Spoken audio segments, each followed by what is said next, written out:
You're listening to Live Wild Radio, the part-time adventure podcast. Join us as we explore how outdoor adventures build mind, body, and spirit.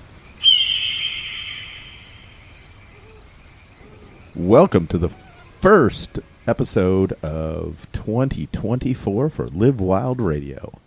And we have a spicy topic for this episode. We're always talking about longevity, health, fitness, but one of the topics that we haven't covered, but based on questions I get a lot, is very high on people's minds, especially as you get on in the years, is sexual health.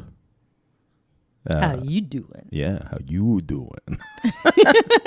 And that's a component of it. The what shall we call it? We're going to break this down into sort of three main areas, right? You have blood flow, you have hormones, and then psychology. Sure. Right? And you run into the thing where any of those get out of whack, and your sexual desire will probably decrease.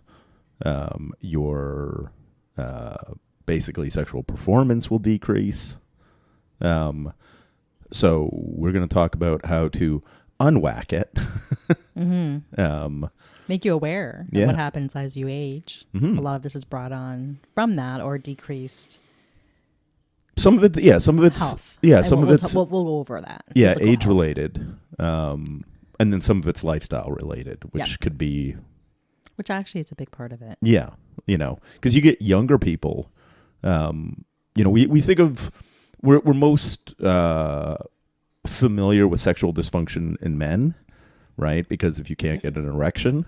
Right. It's very visible, or, very noticeable. But, sexual dysfunction or decreased function, whatever you want to call it, happens with women too. And it's all different ages, right? It just tends to higher occurrences as you get older, right? Just from and I think part of the reason why there's more study on the men's side is it's simpler. Or there's more, we'll call it treatments. Right. Right. Because it's one of those things like guys, as they get older, if you get their testosterone levels up and you give them some variation of the little blue pill, you will, from a physical standpoint, address a lot of male sexual dysfunction, right? Testosterone takes care of the desires part of it, the libido part of it. And basically any of the erectile dysfunction medications increase blood flow. And they're not localized, right? Things like Cialis were invented initially as like blood pressure medication. It just turned out, because when the blood vessels open, the pressure within the vessels is decreased, right? But it turned out that it was good at giving people boners too. Same thing. Viagra was a cardiac medication. Was what it just had a side effect that was more profitable. Yeah. So certainly there's a chemical solution, but what you've studied and what there's data and science behind is there's physical things what you can do. Yeah. Because you said it's a blood, a cardiovascular issue. So when did you become interested in this? When did this pique your, I think kind of all my life, because as a, you want to be optimal in the bedroom, right? But it's one of those things like over 40, yeah, and as the guy who reads everything, yeah, and you see 40% of the guys over 40, 50% over 50, 60% over 60, right, have some type of ongoing erectile dysfunction issues. And basically, if you are listening to this and you're a fella who is running into some issues, also go to your doctor totally outside of addressing the erection issue. But it also is an early indicator of heart disease. Because one of the things you run into is the better cardiovascular fitness you have, the better anything involving your blood is, right? And this is, something that our female listeners can probably,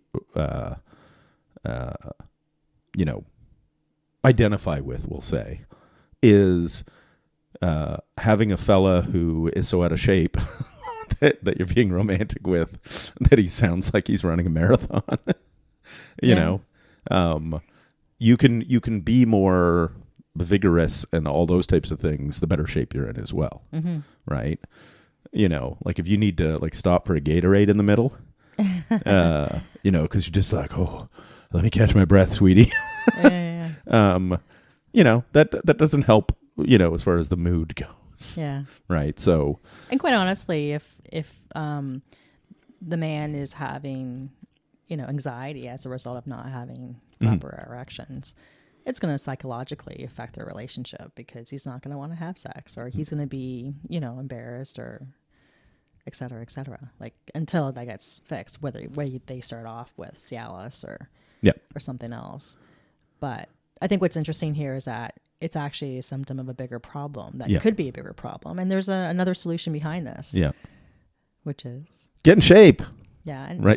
So how much of a difference do you think people, how much better in shape, or what kind of activity can make a big difference in all of this? I'm going to sound like a broken record because I mention this so often. But if people get into doing high volume kettlebell swings, okay. Obviously we know you've done the 10,000 swing challenge. What it does for your cardiovascular fitness, your endurance is huge. But what's the motion? It's a kettlebell swing. Yeah, but what if you were not have a kettlebell in your hand and you were just a fellow was just doing that motion over and over again? Yes. Right. So not only are you you could run, you're thrusting your hips. Yes, you're hip thrusting, right? Yeah. You're doing basically a hip extension, but that's a hip thrust. So the swing, because I'm the mimics, the king of trying to knock off as many birds with one stone as possible. Yeah. If you can improve your cardiovascular fitness and improve strength and endurance in the muscles you use in the bedroom, it's a threefer.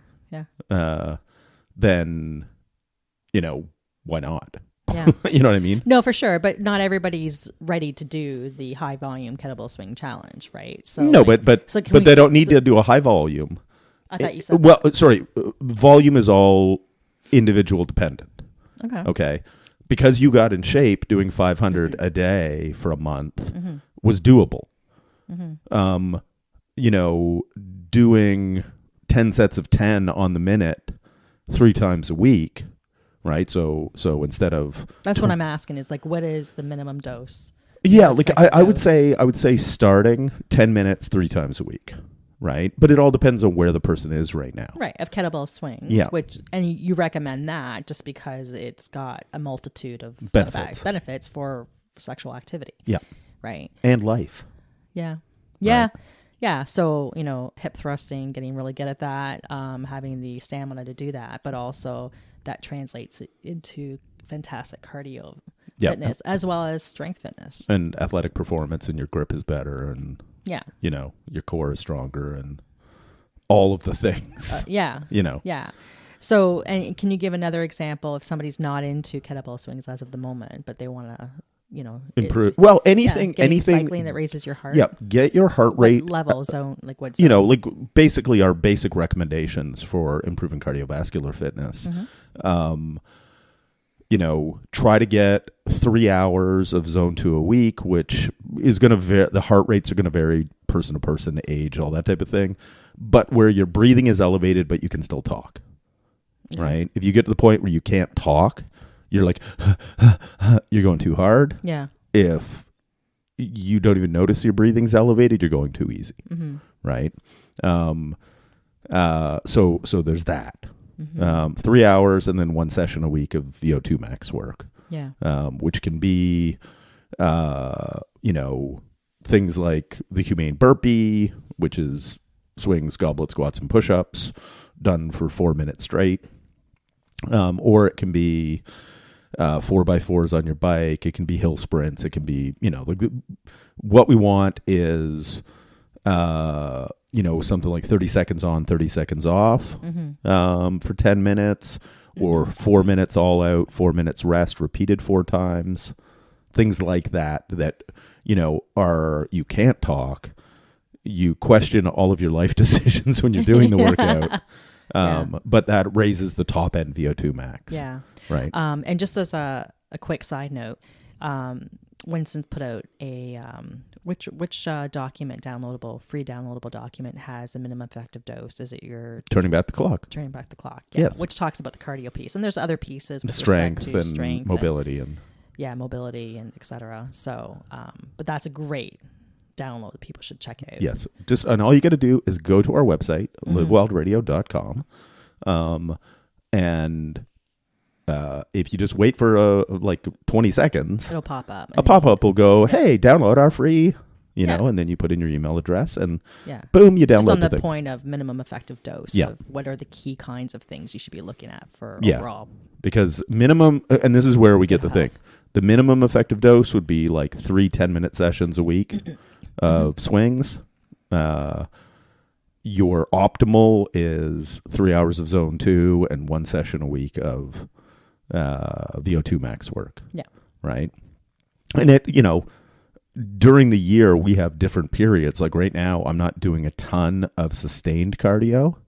I'm doing a lot of swings and snatches, and I walk a lot, just daily, but that doesn't tend to get my heart rate up that much. It's just sort of base level activity. Yeah.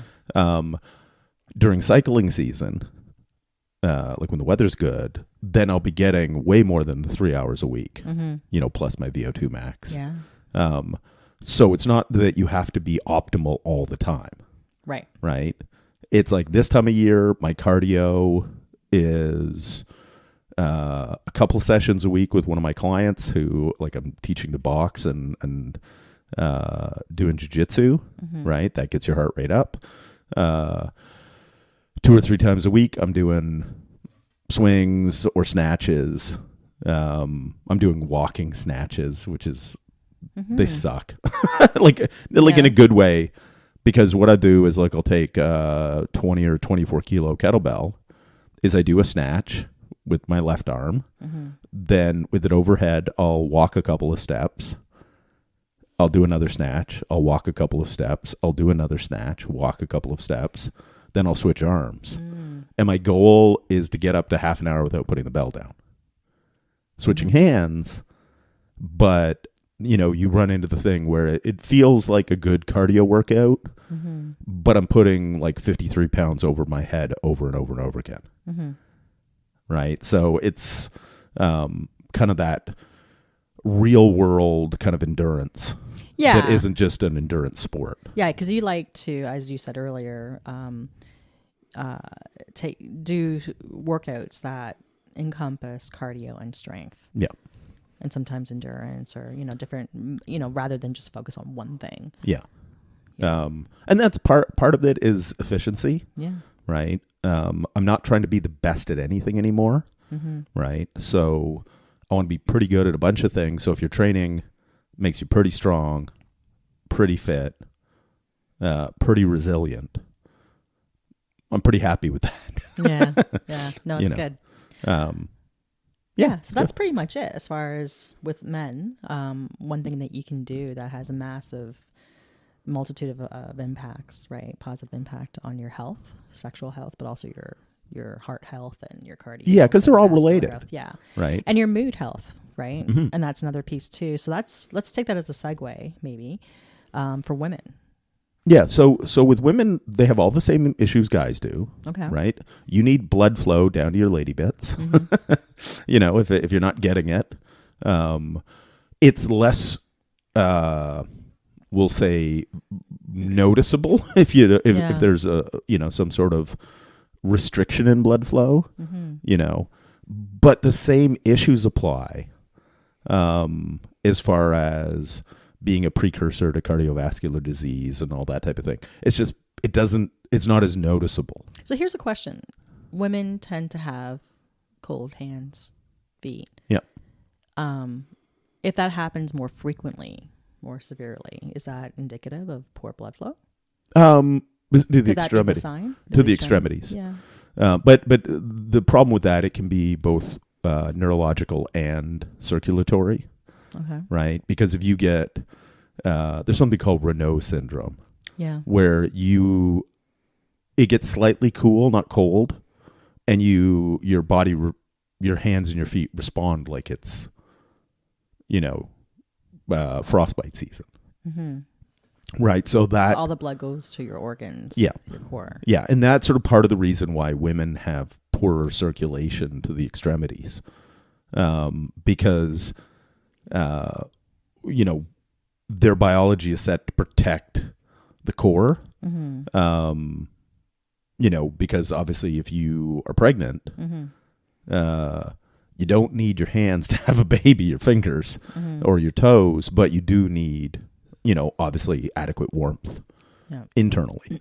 Or at least that's one of the factors that mm-hmm. They run into, because it's one of those things. It's we know women on average, have colder hands and feet, both from a study standpoint, and any man who has lived with a woman is aware of this, because she takes her cold feet and her cold hands and puts them on warm parts of us. So, guys, what we're talking about. So that's going to play a role into it. And this is, I think, one of the problems that you run into with women's sexual health is biologically you're way more complicated than guys are. Yeah. Right. But just to close a loop or close that discussion on cold hands and feet, I have noticed that when I'm doing increased cardio, especially cycling, because in the summertime, I suffer from that. Like, I have really cold feet, and you're like, holy shit, what the fuck, right? And it's the summertime. But I did notice that when I was cycling, I was just always hotter. Yeah. In general, running like like an engine. Yeah. Right. So I did notice that. Yeah. The better shape you're in, the better circulation you're going to have everywhere. And I think in general with women, and I don't know if guys feel the same way, but they're definitely I think I can make this general assessment.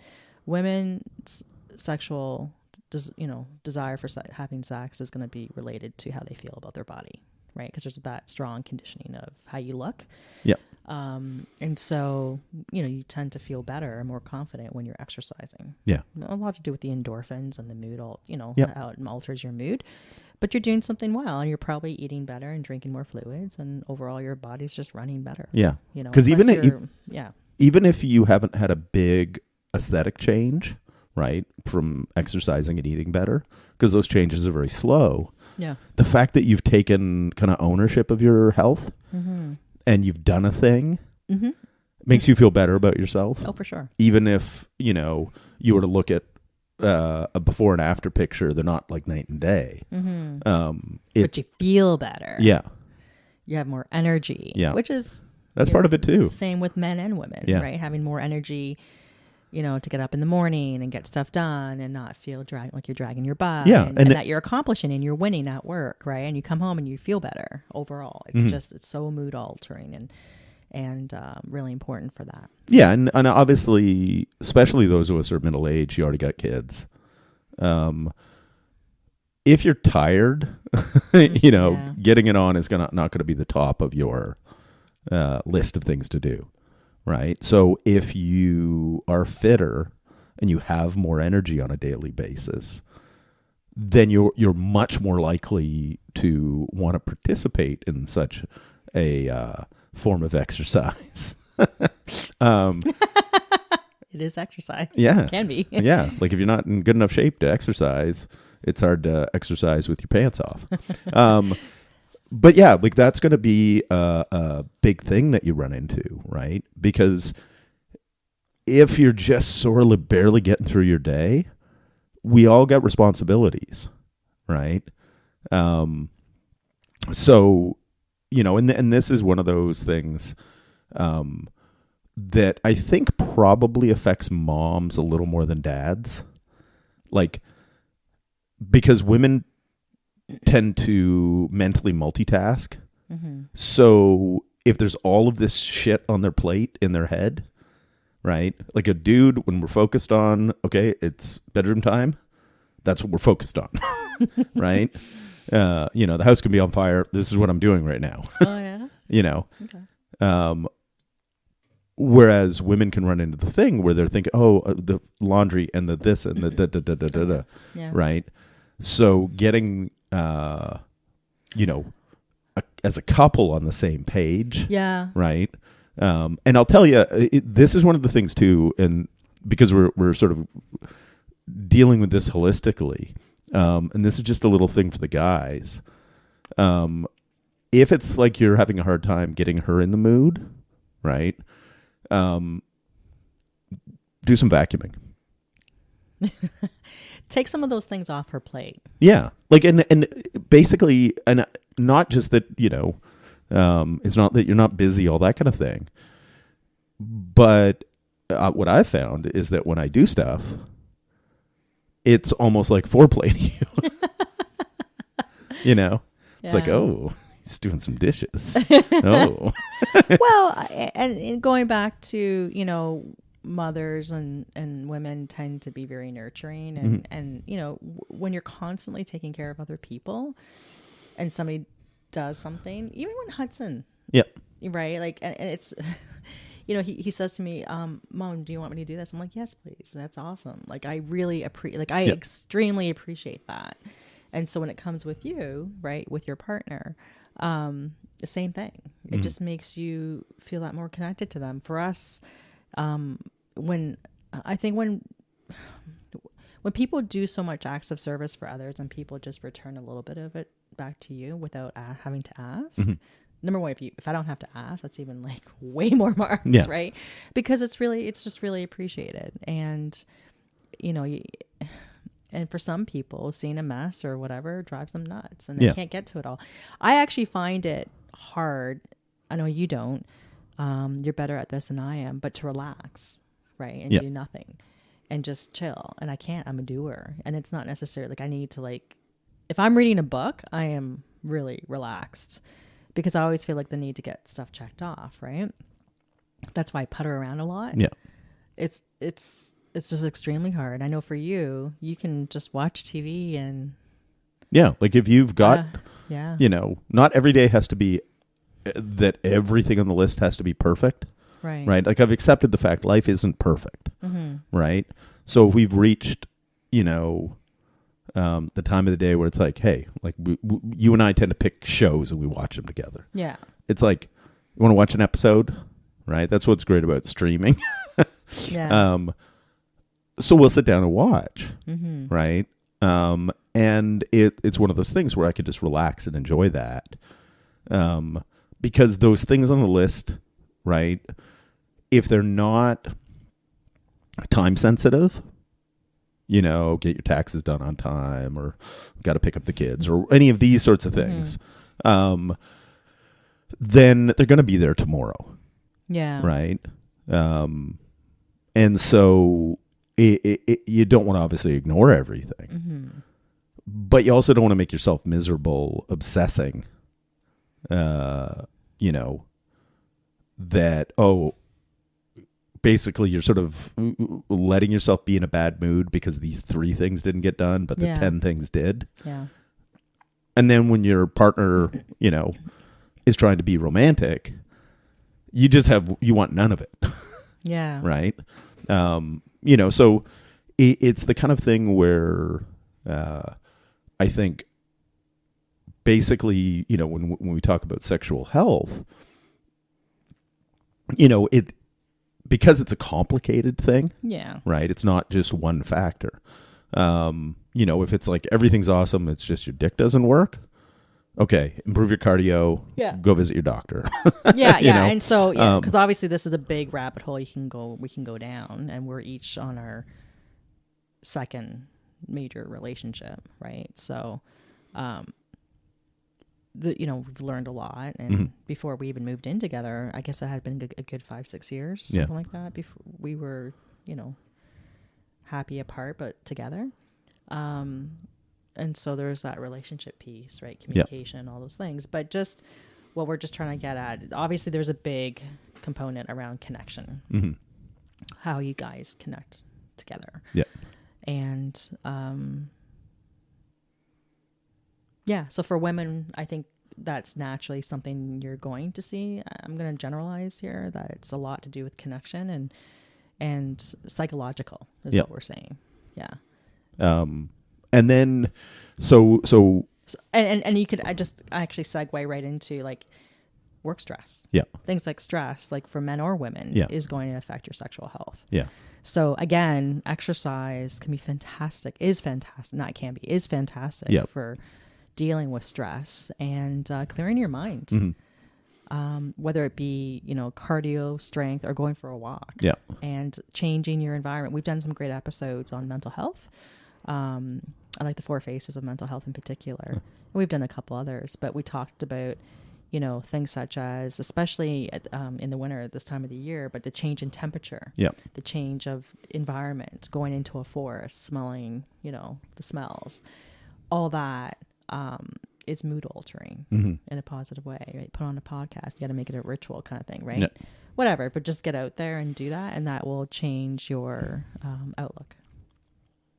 Yeah, and so if we, like I said, we break it down into the 3 very general categories of blood flow, circulation, cardiovascular fitness. They're all interrelated. Then hormones, right? Both men and women, as we age, testosterone decreases, and there's all the things you can do naturally to optimize your body's production. Okay. Enough magnesium, roughly 500 milligrams a day, and vitamin D, like this time of year, like 5 to 10,000 I use a day. It's something we do year round. Fish oil, all of those things. Getting enough protein, lowering your body fat level, particularly in guys, improves your estrogen to testosterone ratios. Oh, okay. I didn't realize all this. Yeah. So there's that. And then if you... so on that note, making sure then that you have full details on your blood panels. Yeah. You get it done annually. We've talked about that in several episodes. Yep. I think one in particular is the longevity series. Yep. Series talks about that. Which one is that? The chemical or the... I think, yeah. Did we ever do an episode on that? Oh, yeah, we did. Yeah. Yeah, we'll have to... Anyways, because we talk a lot about benchmarking, right? Knowing where you are today, and it's something everybody should do like yesterday. Yeah. So that, especially as you age, if you see differences in outcomes of your results, there's something going on. Yeah. It's worthwhile looking. So you can get ahead of, being proactive about your health. But, okay, so these are the things that we should take. So to know that, make sure that you're at the right levels is number one. Because there isn't, and bear in mind that, there isn't anything magical or any supplement you can take that will give you, when you're 50, give you the testosterone level of a 20-year-old, except for taking testosterone. Mm-hmm. You can optimize what your body's capable of producing. Mm-hmm. Healthy diet, enough sleep, adequate, micronutrient intake, strength training. All of these things will help. But if you're 50, you will never get the level you had 30 years ago. Okay. Naturally. Right? Then your other option is, and the thing that I'm happy that this is getting addressed more within our healthcare system. There's like men's health clinics. Mm-hmm. And it's a case of just basically hormone replacement therapy or testosterone replacement therapy. And you run into the thing where it's like you are from the outside, with a twice or 3 times a week injection that you can do yourself at home. Doctor prescribed, get your panels worked up and your blood panels tested and everything. But if you are clinically low and you have a number of symptoms, then you'll find that it can be, beneficial as far as both, obviously, your sexual health, libido, and what have you, but also easier to burn fat, easier to build muscle, way more energy, less brain fog, decreased, depression. Like there's increased performance in sports. Yep. Now, is that considered to be doping for sports if you play sports competitively? So just to help people understand, it would be. So there's getting, and this is where it gets complicated for people, because you're taking the same stuff that people would cheat with, but all you're doing is taking enough to get back to like a high optimum healthy level. Talk about the levels. Where they are when you're younger versus where most people, and how that range has now been decreased because the majority of the population is less healthy. Yeah, can you talk about that? Yeah. Okay. So when you go get your testosterone checked, there's total testosterone and free testosterone. Total testosterone is exactly what it sounds like, the total within your system. The range that the labs report now is like 300 to 1,000 is the normal range. That's a big range. Yeah. But one of the things you run into is it's based on an average of the general population. Mm-hmm. And so one of the problems you run into is if the general population's testosterone levels are going down, then they downregulate the lab results. So what has... It used to be the top end was 1,200. Okay. Oh, wow. Right? Because people were there. And now it's 1,100. No, it's 1,000. 1,000. Okay. Right? So because the averages have dropped, then they've skewed the lab range down. That's interesting. Why? And what's caused that to happen? Less physical activity, shittier diet, more like environmental estrogens in from water to even down to the thing of like women flush their birth control like estrogen. That ends up in the water supply. So increased estrogen in guys will lead to decreased testosterone production. So it's like a feedback loop because the way your body, it doesn't, the I don't want to say sensors, but the way that your body, it doesn't look at how much testosterone you have as a male, because all the estrogen in a guy's body should just be from testosterone. Some of it's converted to estrogen, and guys need estrogen. You just don't want too much of it. So one of the things you run into is basically your brain will, kind of sample and go, do you have enough estrogen? Because if you have enough estrogen, then you must have enough testosterone. But with the higher somebody's body fat levels are, there's more aromatizing enzymes, which is what converts testosterone to estrogen, within fat. So the fatter you are, the more of your testosterone is going to get turned into estrogen. And because, something like 40% of the population is overweight or obese, well, obviously body fat levels have gone up. And therefore estrogen levels are going to go up in guys. So that's why they've skewed it down. Okay. So, getting your levels, like let's say you're 50, your levels now are like at 350 or 400. You're not technically, low. But if you used to be 900, yeah, that's a huge decrease. And so going back to blood panels, markers, having that, if you're in your 20s as you age, knowing what that is now. So again, as things start to change, you can, or even when you're older, you just know where you are at. Yeah, is important. Well, because if you think about this too, like basically, if you go on like medically supervised hormone replacement versus buying steroids from the big guy at the gym, and you will run into the thing where your doctor will target you to be somewhere between 800 and 1,000, right? We tend to find, or at least as far as like the research on it, basically is kind of the sweet spot. Right. The superhero actors, the pro bodybuilders, their levels are in the thousands, like multi-thousands, right? There's sort of high physiological levels, and then there's supraphysiological levels, and that's where you get the crazy, Liver King, giant bodybuilder, right. And that's sort of the difference. It's not what you're taking, right? Because it's how much of it, yeah, right. And again, testosterone replacement therapy is supposed to get you into increase your average into where it should be. Yeah.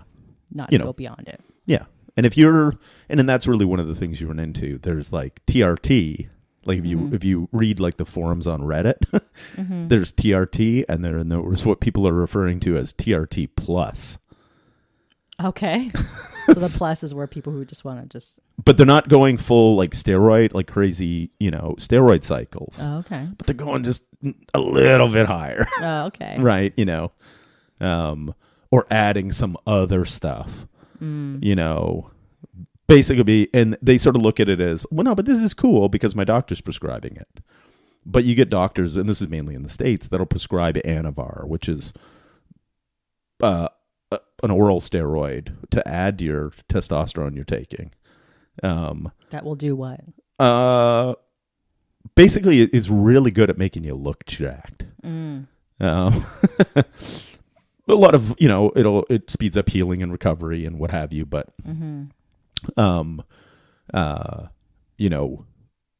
the thing you'll run into with it is it has more of a cosmetic effect as well, because you end up with like tighter muscles and more veiny, and it helps with nutrient partitioning, so it makes it easier to lose fat and not lose muscle mass. So you're getting people prescribed this. Okay. In addition to their testosterone. Right. And then you're like, man, that guy looks awesome, when he's 50. Yeah. Well, it's because he's a baby juice head, which is fine. Yeah. You do you. But it's sort of different than what we're talking about, right. Just getting your levels back to a point where you feel good. Yeah. Because that's sort of the thing you run into. And now, when we spin it around on women, because women hit menopause and literally their hormones fall off a cliff, right? Guys are like a very gradual from 30 on, a very slow decline, whereas women, there's a decline and then it's like you're Thelma and Louising it into the canyon. Oh, I know, because I feel like I've been experiencing, especially from a weight gain perspective, this past year and what's going on and why is it harder, and so we were starting to wonder. But it's hard for women to measure that because when it comes to blood panels, I have an IUD, intrauterine device, right, for For birth control. Anyways, so I don't get a period. I don't know where I am in my cycle. So then knowing where your levels should be, because it varies. So it's pretty much meaningless. Yeah. Really. So it's a little bit more difficult. So if you're going to do that for a woman, you want to make sure you have a proper period cycle. So you do know that. So then you can properly assess. Well, and one thing too that I've noticed when I've looked into hormone replacement for women, they replace estrogen and progesterone, but they don't do anything with the testosterone. No, which basically that the muscle libido like women need less testosterone than men. But they still need it, for optimal like health and performance. Yeah. So what you're seeing is it's gradually changing. You're seeing more progressive doctors starting to add it in. It's just the medical field is slow to adapt. Yeah. Right. There's kind of like, this is the way we do it. Yeah. And obviously doctors can make their own choices. But most of the time, it's like, no, this is just the way we've always done it. Yeah, well, they have a lot on their plate, too, so it's dependent on whether or not they have a personal interest in that. Yeah, but you're seeing the ones that specialized, and they're being a little more progressive with it. So they're doing like 5 milligrams of testosterone a week for women, right? And to give people an idea, like if anybody's wondering, like, I'm on testosterone replacement therapy myself. Super simple. How long have you been doing it for? Almost 3 years now. And so what were the immediate things that you noticed? It was way easier to lose body fat. I slept better, which was really amazing considering how shitty I sleep. Yeah. Like I used to sleep even worse. Yeah. Recovered better from workouts. Just felt more energetic. You just feel younger. And what prompted it? Feeling tired, not sleeping well. I didn't reach a point where like I had no libido, but it definitely wasn't what it used to be. Yeah. And so what it is now, is it comparable to like what age? I'd say probably 30. Okay. It's one of these things where like you just feel good. Yeah. Right. And I'm still running into the thing.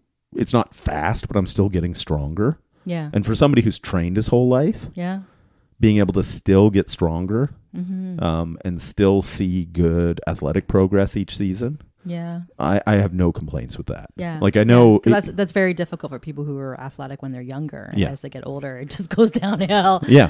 Right. And you're seeing increased. Yeah. And now part of it's because I'm training differently than I used to. Like I can't train. My joints won't take training the way right. Because you used to power lift.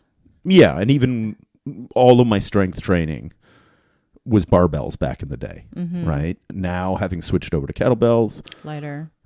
They're lighter, but because they're bigger ranges of motion, more athletic movements, it's more joint friendly, but carries over to the things I do better. Yeah. And when we went back to the gym in Mexico, right, just to power lift because we didn't have kettlebells there, you turned out that you're stronger? The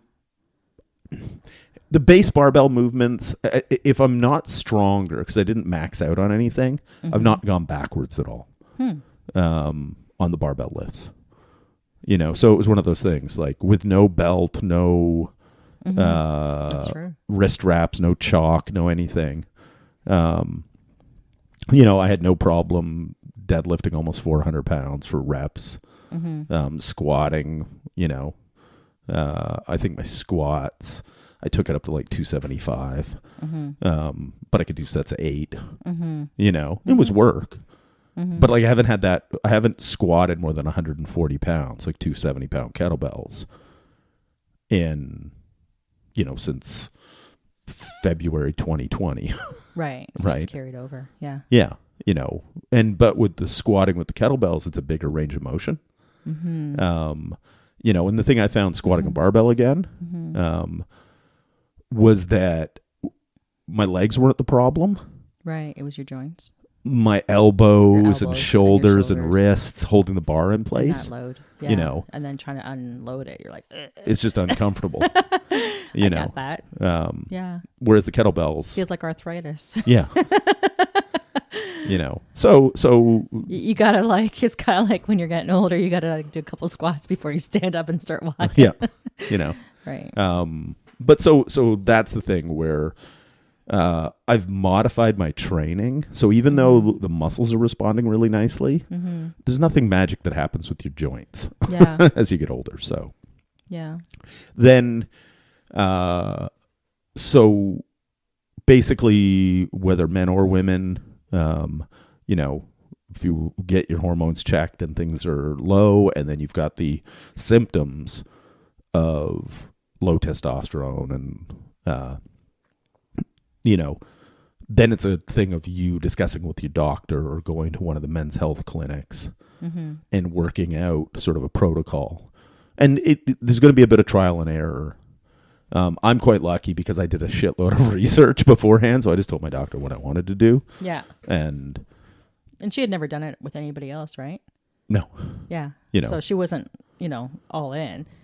But how did you send her all your research? Not all of it. She wasn't going to read it. Sorry? She wasn't going to read all of it. So what did you do? You know. How did you convince her? Well, basically I said, you know. But she's known you for a long time, and she knows that you're up on, like, you do your blood panels how many times a year? Once or twice? Once or twice, depending. But she pays for it. Like, she prescribes it. And, but the big thing that I ran into was sort of going, you know, this is what I want to do. This is why. This is the frequency, and these are the amounts I want to start at. Right? Here's my rationale behind it. You know, like instead of one dose a week, doing Monday, Wednesday, Friday, smaller doses, you end up with a much more even level in your system. And you know, it's basically like a little insulin syringe. So I just do it in like the belly fat or in the shoulder. And it's small amount, so it's not painful or anything. And, you know, it was a thing where she basically checked with some other colleagues. And they went, yeah, that makes sense. Cool. There you go. Yeah. And then we checked a few times, like at 8 weeks and 12 weeks. 8.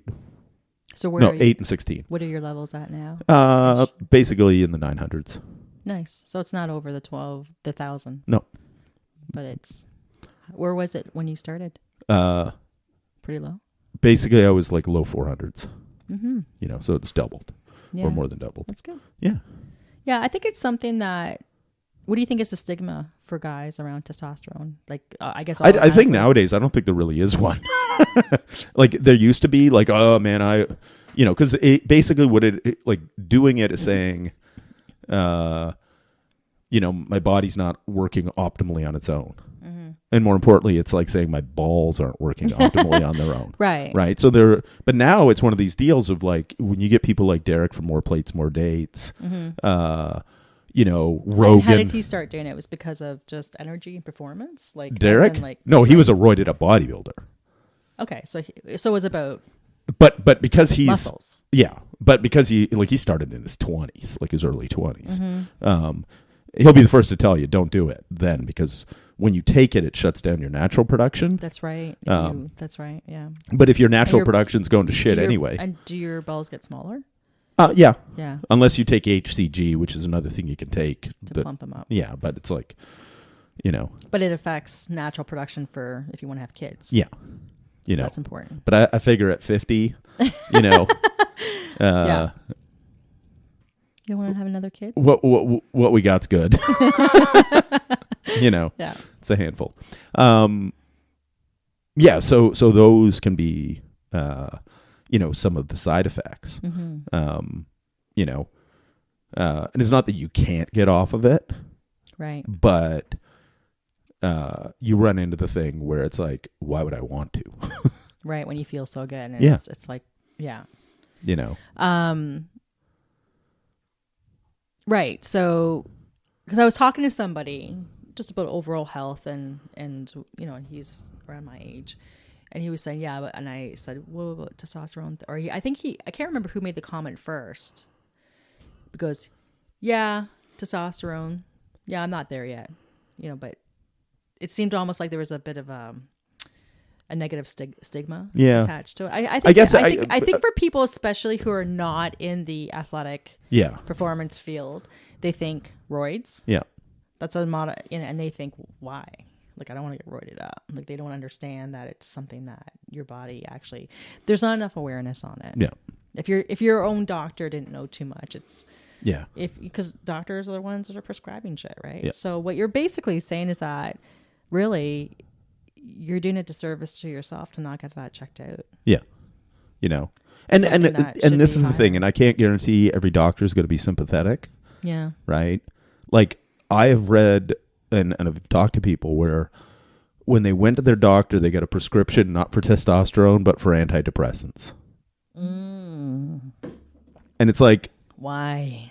And because they feel, they're depressed. Because it's hormonal. But especially when there's this element that's obvious that it's low. Yeah.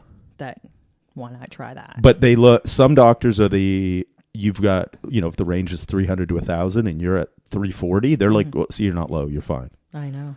And it's like, well, I don't feel fine. That's why the actual diagnosis is test and symptoms. But if you don't have a doctor who's, because, and I've even seen, and these are doctors, right? Because not all doctors are up to date on everything, where they're like, oh, I'm not prescribing steroids to anybody. Yeah, because they don't have the knowledge or the experience, but it's interesting because you take somebody like Rogan. He talks about it all the time. It's like, yeah, man, fuck. I wish I got on it earlier. It's awesome. Yeah. And I think as another segue, it's really important that if you're able to, like, making sure you get a doctor that's open-minded. Yeah. Especially if they don't have the knowledge on something, that they'll consider picking up the phone and looking into something. Yeah. Don't just settle when you find a doctor. And I know that's not easy to say. I know in Canada or in other places, that might be sometimes difficult to even get a doctor. But really do your research and understand. I wish there was more information about their, maybe on some key topics, right? Yeah. What's their background and experience? Yeah. But the other thing too, there are like hormone replacement clinics or in the States or basically like men's clinics here in Canada. Are there? That you can go to separately from your doctor. You might, you're going to pay for it yourself. It's private. Or your private insurance, like your job benefits kind of thing might pay for it. But the good thing that you run into is that compared to all of other than the supplements we talked about, which everybody should be taking because there's a bunch of benefits to magnesium and vitamin D in fish oil. Yeah. You run into the thing where the testosterone, the amount that you need to sort of, for most people to get sort of in the high normal range, will cost you about $20 a month. And the syringes, like if you do 3 times a week, times 4 weeks, that's 12 syringes at about 15 cents each. It's not, you get the insulin syringes off of Amazon, 100 pack. It's cheap as shit, for something that is makes such a big difference in your life. Yeah. So basically you run into that thing where it will really come down to the individual. Some people have a hard time. Like if you are overweight, you don't exercise, you smoke, we've got 24 different you don't sleep well, you drink too much. Getting on testosterone replacement therapy is not going to make up for lifestyle problems, right? But if you're doing everything right, as I say, you're getting an A.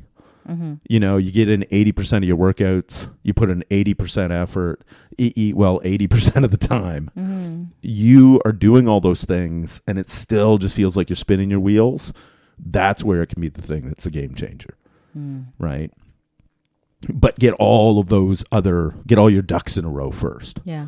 right? Yeah, they're important. Or concurrently, Yeah. but don't think you can. It's a get out of jail free card that lets you do all these other things poorly, Right. Because it's not. Right. You reach a point still where if you have too many beers, you're going to feel like shit for a bunch of days afterwards. Yeah. Like last night was New Year's. It's New Year's Day today. We're recording this. Mm-hmm. I had a glass of wine and I had a beer.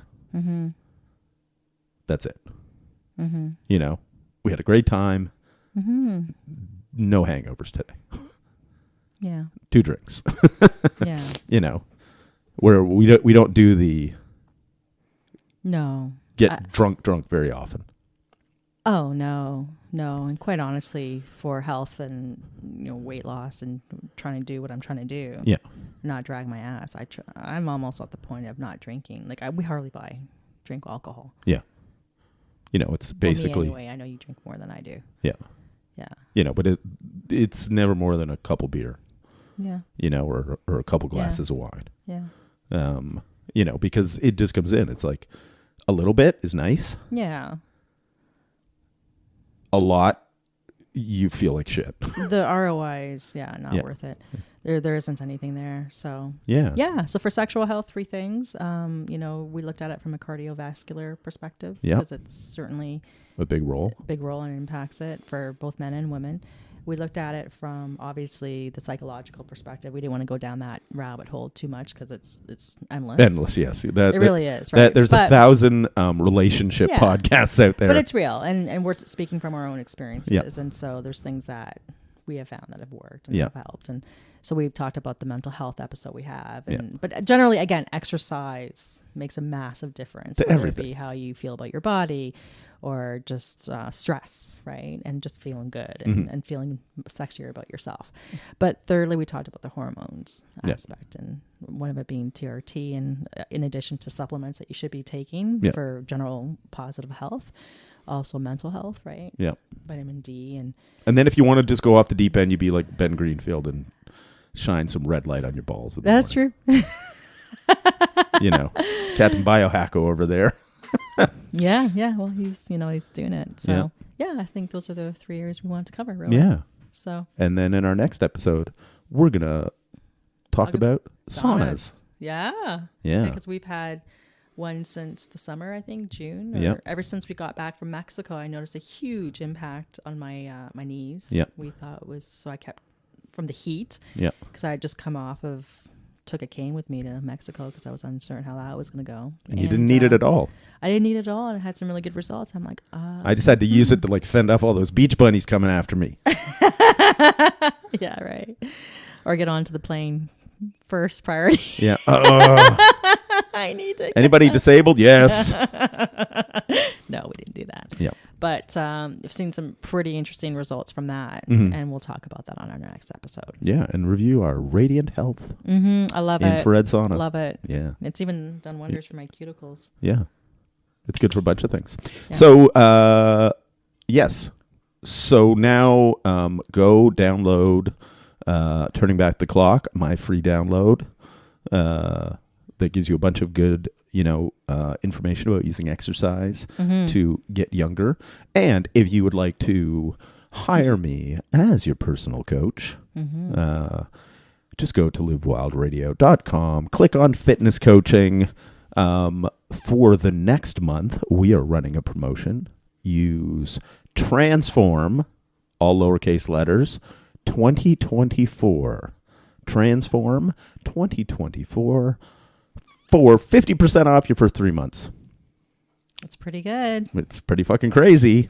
But, I have the thing where we are at one client at a time. Making a huge difference. We hope to get them on and talk about it. Yeah. And so it's one of those things. We would like more of them to come on board and turn their lives into basically better versions. So if you want to get on board, you can also just obviously send us information or inquiries if you want more information. But that is our big promo. We are going to be running it all January 2024. Or until I get so many clients I can't actually manage them, and then I will let you know. But I don't expect that to happen. Basically, I have my wonderful Catherine, who I'll put coaching to. She knows what she's doing. I'm often demonstrating as we're over. Yeah. But so Happy New Year. Yes, to all of you, and we will talk to you next time. So remember, work hard and play dirty.